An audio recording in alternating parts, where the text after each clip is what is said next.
വളരെ ഹെൽത്തിയും ടേസ്റ്റിയുമായിട്ടുള്ള cabbage broccoli തോരൻ എങ്ങനെ ഉണ്ടാക്കുന്നതെന്ന് നോക്കാം. അതിന് വേണ്ടി ചൂടായ എണ്ണയ്ക്കകത്തോട്ട് 2 ടീസ്പൂൺ എണ്ണ, അതിലേക്ക് 1/2 ടീസ്പൂൺ കടുകിട്ട് പൊട്ടിച്ചു.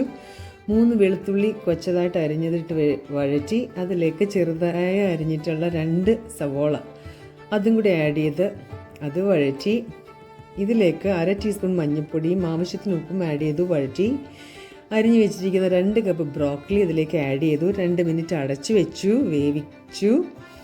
ഇനി ഇതിലേക്ക് ഒരു 3 കപ്പ് ക്യാബേജ് അരിഞ്ഞത് അതും അതിൽ ആഡ് ചെയ്തു, നന്നായിട്ട് ഇളക്കി മിക്സ് ചെയ്തു. ഇതിലേക്കൊരു 4-5 പച്ചമുളക് കീറിയത് നിങ്ങളുടെ ആവശ്യത്തിന് ഇട്ടോണം, അതും ഇട്ട് ഇളക്കി കുറച്ച് കരിയാപ്പിലയും കൂടി അതിലിട്ടു. എല്ലാം കൂടി നന്നായിട്ട് മിക്സ് ചെയ്ത് വീണ്ടും ഒരു 3-4 മിനിറ്റ് അടച്ചു വയ്ക്കാം. വെള്ളം ഒട്ടും ഒഴിക്കേണ്ട കാര്യമില്ല. അങ്ങനെ അത് 1/4 ഭാഗം വെന്തിട്ടുണ്ട്. ഇതിലേക്ക് തേങ്ങ 1/2 കപ്പ് തേങ്ങ തിരികിയത് 1/2 കപ്പ് തുടങ്ങി 1/4 കപ്പ് വരെ ഇടാം. ഇട്ട് വീണ്ടും അത് അടച്ച് ആവിയിൽ വീണ്ടും ഒരു 3-4 മിനിറ്റ് വയ്ക്കാം.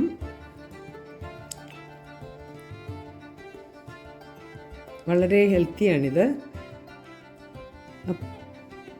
4 മിനിറ്റ് കഴിഞ്ഞ് നമ്മുടെ തോരൻ റെഡിയായി, ബ്രോക്കലി ക്യാബേജ് തോരൻ റെഡിയായി. ഇതിലേക്ക് 1 സ്പൂൺ അരി വറുത്തിടാം. ഇത് നാട്ടിലൊക്കെ ഓമയ്ക്കൊക്കെ ഉണ്ടാക്കും, അരി വറുത്തിടത്തില്ലേ, അതുപോലെ ഞാൻ അരി വറുത്തിടാൻ പോവാണ്. അതിനുവേണ്ടി 1 ടേബിൾ സ്പൂൺ അരി എടുത്തിട്ടുണ്ട്, ചൂടാക്കി വറുത്തു. ഇത് തോരൻ്റെ പുറത്ത് നമ്മൾ ടേസ്റ്റിനെ ഒന്നും കൂടെ കുറച്ച് കൂട്ടും ഇട്ടാൽ. അങ്ങനെ വളരെ ടേസ്റ്റി ആയിട്ടുള്ള തോരൻ റെഡിയാക്കി കഴിഞ്ഞ് ഇതിന് ഒരുപാട് ഹെൽത്ത് ബെനിഫിറ്റ്സ് ഉണ്ട്. ക്യാബേജും ബ്രോക്കലിയും രണ്ടും ഫൈബർ ഒരുപാടുള്ളതാണ്. അപ്പം വയറിൻ്റെ നമ്മുടെ ഡയറ്ററി ഹെൽത്തിന് നല്ലതാണ്. വൈറ്റമിൻ സി ഒത്തിരി ഉണ്ട്, ആൻറ്റി ഓക്സിഡൻ്റ് ഉണ്ട്, ആൻറ്റി ഇൻഫ്ലമേറ്ററി ആണ്. അതുകൊണ്ട് ഇതെല്ലാം ട്രൈ നോക്കുക. പുതിയൊരു റെസിപ്പിയുമായിട്ട് വരാം. Till then bye.